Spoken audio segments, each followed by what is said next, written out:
నమస్తే మిత్రులారా, నేను మీ జర్నలిస్ట్ శంకర్ని. ఇయాలటి నుంచి మనం ఒక కొత్త ప్రోగ్రామ్ స్టార్ట్ చేద్దామని అనుకుంటున్నాం. ఆ ప్రోగ్రామ్ పేరు భజన వార్తలు.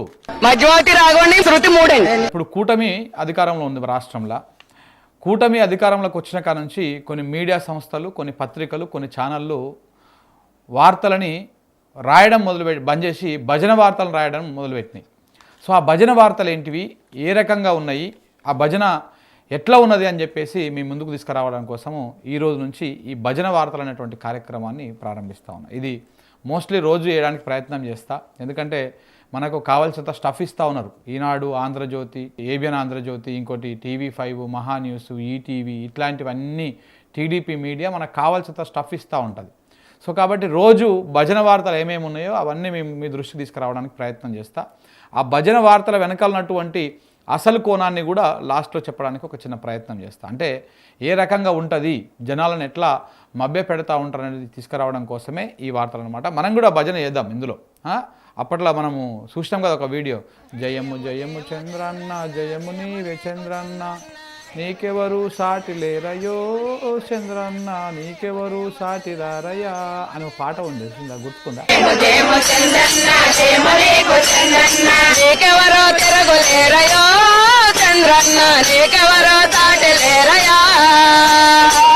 ఇట్లా. సో అట్లా ఆ పాటను కూడా రోజు మనం గుర్తు చేసుకుంటా ఈ భజన వార్తలను మనం కంటిన్యూ చేద్దాం. ఫస్ట్ ఈ భజన వార్తలు ప్రధానంగా ఎవరి గురించి ఉంటాయి? మన కూటమి నాయకులు ఉన్నారు కదా, చంద్రబాబు నాయుడు గారు, అలాగే లోకేష్ గారు, అలాగే పవన్ కళ్యాణ్ గారు. ఇంకా బీజేపీ వాళ్ళు మరి ఎక్కడ కనపడతలేరు పెద్దగా, వాళ్ళు ఉన్నారా కూటమిలో లేరా కూడా అర్థం కాదు. అయితే ప్రధానంగా ఫస్ట్ ఈ భజన వార్తలను, ఎందుకంటే పవర్ స్టార్ కాబట్టి పవర్ స్టార్ వార్తతోనే స్టార్ట్ చేద్దాం. ఇవాళ ఆంధ్రజ్యోతిలో ఒక వార్త వచ్చింది. ఏమొచ్చింది? 5 ఏళ్లలో జరగని అభివృద్ధి ఏడాదిలోనే చేసినాం. ఇంకో ఇది ఆ వార్త. 5 ఏళ్లలో జరగని అభివృద్ధిని ఏడాదిలోనే చేసినాం, వచ్చే 4 ఏళ్లలో రెట్టింపు చేస్తాం. అభివృద్ధికి కేరాఫ్గా ఏపీ, రాష్ట్రానికి కేంద్రం సంపూర్ణ సహకారం, ప్రజలకు ప్రగతి నివేదిక సమర్పించిన ఉప ముఖ్యమంత్రి పవన్ కళ్యాణ్. అయిపోయా. రాష్ట్రానికి 5 ఏళ్లలో జరగాల్సినటువంటి అభివృద్ధి ఒకటి సంవత్సరంలో జరిగిపోయిందంట. ఏపీ ప్రజలంతా ఒక దాంట్లో ఉండాలి. ఇంకా మీరు అభివృద్ధి కాలేదు, అమరావతి కట్టలేదు, పోలవరం పూర్తి చేయలేదు, మనకు నీళ్లు రాలేదు, మన రాష్ట్రం అభివృద్ధి కాలేదు, ఇంకా రాజధాని లేదు, ఇట్లాంటివి ఎవ్వరు మాట్లాడకూడదు. మన పవన్ కళ్యాణ్ గారు ఏం చెప్తున్నారు? అభివృద్ధి అయిపోయింది, మనం చేసేసినాం, 5 ఏళ్ళు చేయాల్సినటువంటి అభివృద్ధిని 1 సంవత్సరంలో చేసేసినామని చెప్తా ఉన్నాడు. అసలు ఏపీ అంటేనే అభివృద్ధి, అభివృద్ధి అంటేనే ఏపీ, అభివృద్ధికి కేర్ ఆఫ్ ఏపీ అని చెప్పేసి పవన్ కళ్యాణ్ గారు సెలవిచ్చారు. సో కాబట్టి మనం ఎట్టి పరిస్థితుల్లో కూడా బాధపడకూడదు. ఆంధ్రప్రదేశ్ ప్రజలుగా ఏదో అభివృద్ధి అయితలేదు, మనకు రాజధాని లేదు, మనకు అప్పు తెచ్చుకుంటేనే మన రాష్ట్రం నడుస్తూ ఉంది, ఇట్లాంటివన్నీ అసలు బాధపడకూడదు. అభివృద్ధిలో మనం శరవేగంగా ముందుకు పోతూ ఉన్నాం, జెట్ స్పీడ్లో. అసలు విమానం కంటే స్పీడ్గా ఏపీ అభివృద్ధి చెందుతూ ఉందని చెప్పేసి మన పవన్ కళ్యాణ్ గారు స్పష్టం చేశారు. రాష్ట్రానికి కేంద్రం కూడా అద్భుతంగా సహకారం చేస్తుందంట. సో కేంద్రం సహకారం చేయడంతో ఇంకా అభివృద్ధి అద్భుతంగా ముందుకు పోతుందని చెప్పేసి మన పవన్ కళ్యాణ్ గారు చెప్తున్నారు. ఒకసారి ఈ వార్త చదువుదాం. అట్లనే గత 5 ఏళ్లలో జరగని అభివృద్ధిని ఏడాదిలోనే చేసి చూపిస్తూ ప్రజల్లోనే కాకుండా పెట్టుబడిదారుల్లో కూడా విశ్వాసాన్ని నింపడానికి కృషి చేశామని డిప్యూటీ సీఎం పవన్ కళ్యాణ్ గారు పేర్కొన్నారు. ఈ గత 5 ఏళ్లలో చేరినటువంటి అభివృద్ధిని కేవలం ఏడాదిలోనే అభివృద్ధి చేసి ఆ పదంలో ముందుకు తీసుకుపోతూ ప్రజల్లోనే కాదు, ఏపీ ప్రజల్లోనే కాదు, అటు పెట్టుబడిదారులలో కూడా అద్భుతంగా విశ్వాసం కల్పించారని చెప్పేసి మన పవన్ కళ్యాణ్ గారు చెప్తా ఉన్నారు. నిజంగా ఇంతకు మించినటువంటి అభివృద్ధి మనం చూసి ఉండం కూడా. ఇంకా రాష్ట్రంలో జరుగుతున్న అభివృద్ధిని, సుపరిపాలనను చూసి కేంద్ర ప్రభుత్వం సంపూర్ణ సహకారాలు అందిస్తుందని కూడా చెప్పారంట. రాష్ట్రంలో జరుగుతున్నటువంటి అభివృద్ధిని చూస్తేందుకు 2 కళ్ళు సరిపోతలేవు మనకు. అభివృద్ధి కానీ, లేకపోతే ఆ సంక్షేమాలు కానీ, ఆ సుపరిపాలన, అసలు ఆ సుపరిపాలన చూస్తేందుకు మనకు 2 కళ్ళు సరిపోతలేవు. కాబట్టి ఇవన్నీ చూసి పైనటువంటి మోడీ గారు ఉబ్బి తబ్బిబ్బైపోయి అద్భుతంగా సహకారం అందిస్తూ ఉన్నారంట మన ఆంధ్రప్రదేశ్కు. దీంతో రాష్ట్రం అన్ని రంగాల్లో సమిష్టిగా అభివృద్ధి సాధిస్తూ స్వర్ణాంధ్ర 2047 సాధించే దిశగా అడుగులేస్తూ ఉన్నాం. మళ్ళీ అభివృద్ధి అంటున్నారు, మళ్ళీ స్వర్ణాంధ్ర అంటారు. అంటే బంగారు ఆంధ్రప్రదేశ్ అన్నమాట. బంగారు ఆంధ్రప్రదేశ్ని మొత్తం ఆంధ్రప్రదేశ్లో ఉన్నది మొత్తం అంతా బంగారు ఆంధ్రప్రదేశ్గా మార్చడానికి వీళ్ళకు 2047 వరకు, అంటే ఇంకొక 20 ఏండ్లు, అదే ఎప్పుడైనా 20 ఇయర్స్ ఉంటుంది కదా వీళ్ళ విజను. ఇది ఈసారి 22 ఏండ్లు పెట్టుకున్నారు విజన్. 2047 వరకు స్వర్ణాంధ్రని, అంటే బంగారు ఆంధ్రప్రదేశ్ చేసేస్తారంట. సో అది పవన్ కళ్యాణ్ గారు చెప్పినటువంటి మాట.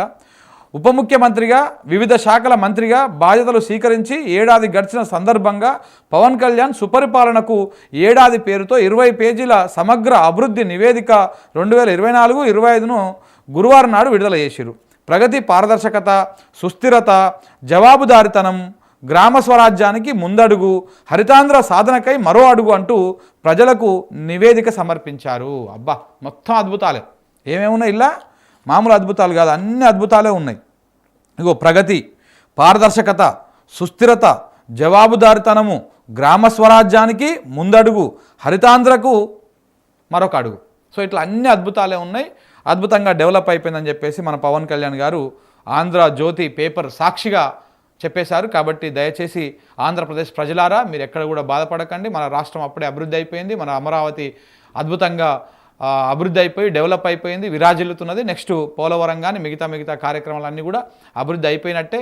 5 ఏళ్లలో జరగాల్సింది ఏడాదిలోనే అయిపోయింది. మిగతా 5 ఏళ్లలో ఇక అసలు మనం ఆంధ్రప్రదేశ్లో పుడితే ఆంధ్రప్రదేశ్లోనే పుట్టాలి అనేటువంటి విధంగా డెవలప్ చేస్తామని చెప్పేసి మన పవన్ కళ్యాణ్ గారు చెప్తున్నారు. ఇది పవన్ కళ్యాణ్ గారికి సంబంధించినటువంటి భజన వార్త. ఇంకొక భజన వార్త ఈనాడులో వచ్చినటువంటి భజన వార్త ఇది. దయచేసి ఇది కూడా చూడండి మిత్రులు. పక్కనంగా నేను ఆ క్లిప్ కూడా వేస్తా. ఈ భజన వార్తలో ఏమున్నది అంటే ప్రధానితో అన్బిలీవబుల్ అన్నమాట. అంటే ప్రధాన్ని కలిసి ఎవరు నమ్మలేని విధంగా ప్రధానితో భేటీ అయ్యిండు అని చెప్పేసి ఒక వార్తని ఈనాడు వడ్డీ వార్చడం జరిగింది. అయితే ఈనాడు రాసినటువంటి వార్తలో అన్బిలీవబుల్, మోడీని కలవడం ఏ రకంగా అన్బిలీవబుల్ అవుతుంది మరి చూద్దాం ఎట్లా ఉన్నదో ఏమున్నదో. ఇలా మోడీని కలిసేసి రాష్ట్రానికి సంబంధించినటువంటి విషయాలు మాట్లాడినంట. మోడీ గారితోని లోకేష్ గారు ఏం మాట్లాడారు, లోకేష్ గారితో మోడీ గారు ప్రధానమంత్రి గారు ఏం మాట్లాడారో కూడా ఇందులో ఈనాడు పత్రిక చాలా అద్భుతంగా రాసుకురావడం జరిగింది. ఇది కూడా మీకోసం చదివి వినిపిస్తా. ప్రధానితో భేటీ అన్బిలీవబుల్ అని చెప్పేసి పెద్ద టైటిల్ పెట్టిరు. యువ నాయకత్వం రావాలని ఆయన సూచించినట్లు వెల్లడి. రాష్ట్రంలో ఇచ్చిన హామీలన్నీ అమలు చేస్తున్నాం. ఎవరిపైన కక్ష సాధింపుతో చర్యలు తీసుకోవడం లేదు. మద్యంతో డబ్బులు తినలేదని జగన్ దేవుని మీద ప్రమాణం చేయాలి. ఇదే నా సవాల్. మోదీతో భేటీపై తొలిసారి స్పందించినటువంటి మంత్రి లోకేష్ గారు స్పందించారంట. ప్రధానితోటి భేటీ అన్బిలీవబుల్ అని చెప్పేసి ఒక వార్తని ఈనాడు రాయడం జరిగింది. అయితే ఇందులో ఒక్కొక్క లైన్కి ఒక్కొక్క అర్థాన్ని నేను మీకు ఇంకా చెప్పేటువంటి ప్రయత్నం చేస్తాను. యువ నాయకత్వం రావాలని ఆయన సూచించినట్టు వెల్లడి. అంటే యంగ్స్టర్స్ అందరు రావాలని చెప్పినట్టు ఆయన వెల్లడించినట్ట. రాష్ట్రంలో ఇచ్చిన హామీలన్నీ అమలు చేస్తూ ఉన్నాం. ఆ సూపర్ 6లు, సూపర్ 7లు ఇవన్నీ ఉన్నాయి కదా, అవన్నీ అమలు చేస్తూనే ఉన్నారంట. ఇంకా మళ్ళీ మీరు సూపర్ 6 అమలు కాలేదు, నాకు ఈ రైతుకు సంబంధించినటువంటి ఈ కార్యక్రమం కాలేదు, పేదలకు సంబంధించినటువంటి ఈ కార్యక్రమం కాలేదు, ఇవన్నీ ఏవి అడగకూడదు. ఎందుకంటే ఆల్రెడీ హామీలన్నీ అమలు చేస్తూనే ఉన్నారంట, అమలు చేసిరంట. సో కాబట్టి మీరు దృష్టిలో పెట్టుకోండి, అద్భుతంగా అమలు అయిపోయింది. ఇక ఎవరిపైన కక్ష సాధింపు చర్యలు తీసుకోవడం లేదు. అసలు ఏపీలో ఏమన్నా మర్డర్ చూసిరా మీరు? అసలు ఈ సంవత్సర కాలంలో ఒక్క మర్డర్ నాకు కనపడ్డదా అండి మీకు? అసలు పట్ట పగటిలు నడి రోడ్డు మీద ఒక్కరిని కూడా చంపలేదు కూటమి ప్రభుత్వం. ఎవరిని చంపలేదు. అసలు వైసీపీకి సంబంధించిన 10-15 మందిని చంపిరని చెప్తున్నారు కదా, తప్పు. చంపలే. అదంతా నాకు తెలిసి ఆర్టిఫిషియల్ ఇంటెలిజెన్సో ఏఐయో లేకపోతే దాని ద్వారా ఏమన్నా చేసిరేమో, చాట్ జీపీటీ ద్వారా కూడా దాని ద్వారా చేయొచ్చు. కానీ అసలు ఎక్కడ కూడా కక్ష సాధింపు లేదు. 750 కేసులు పెట్టలేదు కూటమి ప్రభుత్వం సోషల్ మీడియా మీదనే. అందులో 78 మందిని ఇప్పటికి జైలుకు పంపలేదు, రిమాండ్కి చేయలేదు. చాలామందిని నడి రోడ్డు మీద నరకలేదు. మన తెనాలిలో ఆ నడి రోడ్డు మీద పోలీసు వాళ్ళు 2-3 దళిత యువకులను కొట్టిరు కదా, అది తప్పు. అసలు అది కానే కాదు, అలా చేయలేదు. ఆ వీడియోనే కాదు, అసలు అది ఎక్కడ కూడా కక్ష సాధింపు అనేది లేదు, కక్ష సాధింపు అనేది. కాబట్టి మీరు అనవసరంగా ప్రతిపక్షాలు ఇట్లా దుమ్మెత్తిపోయకూడదు. లోకేష్ గారు చెప్తా ఉన్నారు, రాష్ట్రంలో ప్రతిపక్షాల కక్ష సాధింపు, రాష్ట్రంలో ఎవరిపైన కూడా కక్ష సాధింపు చర్యలకు మేము పాల్పడడం లేదని చెప్పేసి లోకేష్ గారు చెప్తా ఉన్నారు. సో ఇంకా దాని తర్వాత మద్యంలో డబ్బులు తినలేదని జగను దేవుని మీద ప్రమాణం చేయాలని చెప్పేసి ఇంకొక మాట అన్నాడు. ఇదే నా సవాలని. దేవుడు ఎందుకండి? ఆంధ్రప్రదేశ్కు దేవుడు అంతటి మనిషి మన చంద్రబాబు నాయుడు గారి మీద ప్రామిస్ చేయమని చెప్పండి. చంద్రబాబు నాయుడు గారి మీద ఒట్టేసి జగన్ గారు నేను ₹1 కూడా తినలేదు మద్యం మీద అని చెప్పమనండి. ఎందుకంటే ఏపీ ప్రజలకి కాదు, తెలుగు ప్రజలకు కూడా దేవుడు కనపడని దేవుడేమో కానీ కనిపించే దేవుడు చంద్రబాబు నాయుడు గారు. ఆయనకు మించినటువంటి దేవుడు ఎవరు లేరు. సో కాబట్టి ఆయన మీదనే ఒట్టేయాలని చెప్పేసి డిమాండ్ చేస్తూ ఉన్నారు ప్రేక్షకులు. ఇక దాంతోపాటు వార్త, ఏం రాశారు, పని చేయడానికి వెనకాడొద్దు, మన ఉద్దేశం సరిగ్గా ఉంటే ప్రజలు అర్థం చేసుకుంటారని మోడీ నాకు చెప్పారు. ఎదగడానికి ఇదే సరైన సమయం అని, భవిష్యత్తు అంతా యువకులదే కాబట్టి మీరు కష్టపడి ఎమర్జ్ కావాలని సూచించారని చెప్పేసి లోకేష్ గారు బయటకు వచ్చి మీడియాతో మాట్లాడారంట, బ్రీఫింగ్ ఇచ్చారంట. దానికి సంబంధించినటువంటి వార్తని ఈనాడు అద్భుతంగా ఫస్ట్ పేజీలో కవర్ చేయడం జరిగిందనమాట. ఇది ఈనాడులో వచ్చినటువంటి వార్త. ఇంకా ఇంకొక వార్త, ఇంకా మన కూటమి నాయకులు, స్వర్ణాంధ్ర ప్రదాత, మన విజనరీ లీడరు, ఈ లీడర్ గారి వార్త ఇప్పుడు చంద్రబాబు నాయుడు గారి వార్త. ఒక వార్తను చూసే ముందు దానికంటే ముందు నిన్న మీడియా సమావేశం నిర్వహించి కొన్ని విషయాలు చెప్పడం జరిగింది చంద్రబాబు నాయుడు గారు. ఆ మీడియా సమావేశంలో ఏం మాట్లాడారో ఇప్పుడు నేను ఒకసారి మీకు చెప్పేటువంటి ప్రయత్నం చేస్తా, చూడండి. సో ఇది కూడా భజనే, ఇందులో కూడా ఎలాంటి డౌట్ లేదు, భజననే ఓన్లీ. రెడీ. ఆంధ్రప్రదేశ్ కోసం హైదరాబాద్ డెవలప్ చేశాను నేను, అందరూ యాక్సెప్ట్ చేస్తున్నారు, బైఫర్కేషన్ అయ్యింది, తెలంగాణకి వెళ్ళింది. ఇప్పుడు ఇంకా నేను గొడవ పెట్టుకుందానికి వచ్చేటేంటి? కాబట్టి వాళ్లే బాగుపడుతున్నారు. నా ఒక రాజకీయ నాయకుడిగా నేను చాలా సార్లు చెప్పాను, నాకు ఒక తృప్తి. ఏం తృప్తి?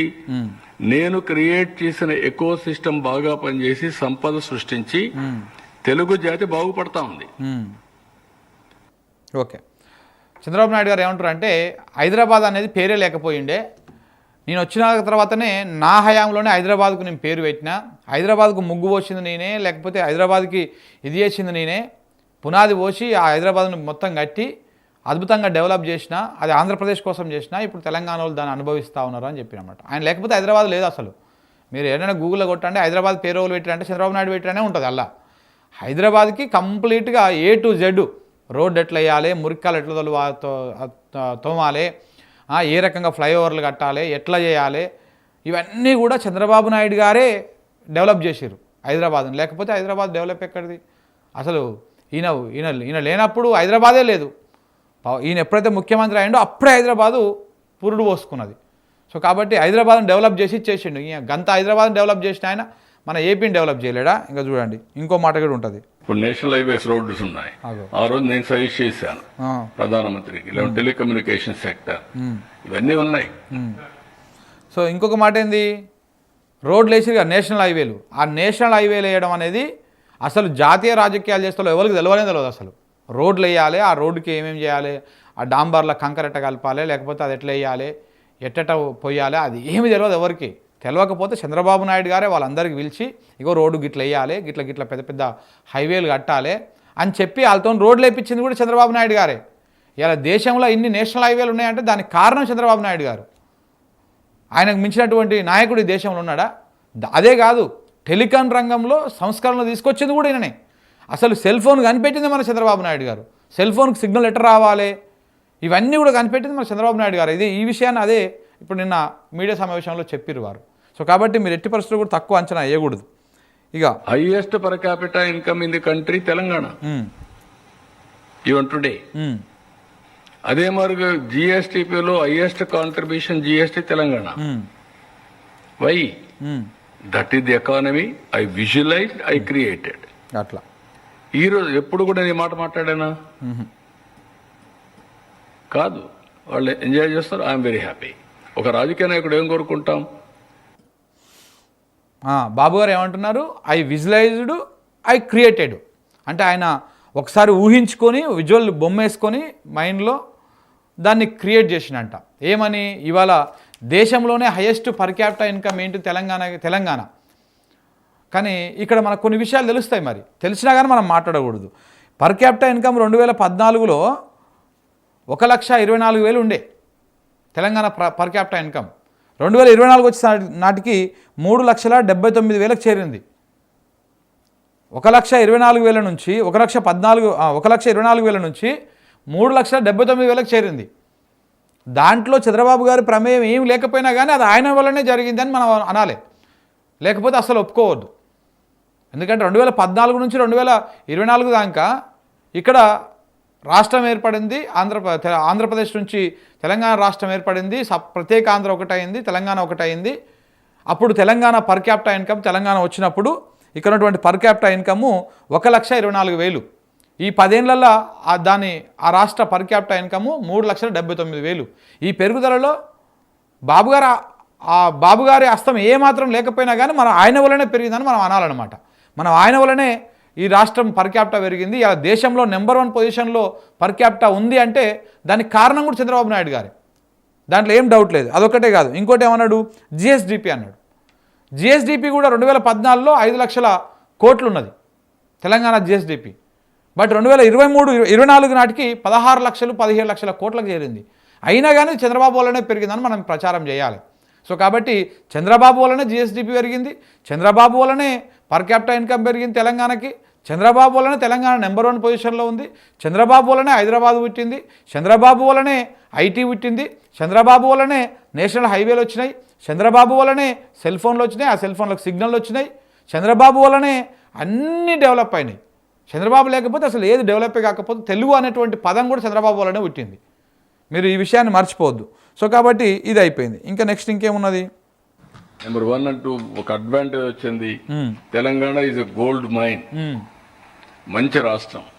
ఆ ఎకో సిస్టమ్ ఇది వెరీ పవర్ఫుల్ ఎకో సిస్టమ్. అది రావాలంటే చాలా టైం పడుతుంది. ఇక్కడ యాగం చేయాలి, ఇది చేయాలి. నేను యజ్ఞమారి చేస్తామంటే ఇక్కడ కొంతమంది ఆ యజ్ఞాన్ని భంగం చేయడానికి ఆ ఫలితాలు ప్రజలకు అందకుండా చేయాలని అన్ని ప్రయత్నాలు జరుగుతున్నాయి. అది కరెక్ట్ కాదు సార్. మీరు అయితే అప్పుడు హైదరాబాద్ను డెవలప్ చేసి, హైదరాబాద్ అద్భుతంగా డెవలప్ చేసి తెలంగాణ రాష్ట్రానికి గిఫ్ట్ ఇచ్చిండు కదా మరి సారు. అట్లనే ఇప్పుడు అమరావతిని కూడా అంతకంటే అద్భుతంగా డెవలప్ చేద్దామని 2014 నుంచి 2019 దాకా కష్టపడ్డాడు. టెంపరీ బిల్డింగులు కట్టిండు.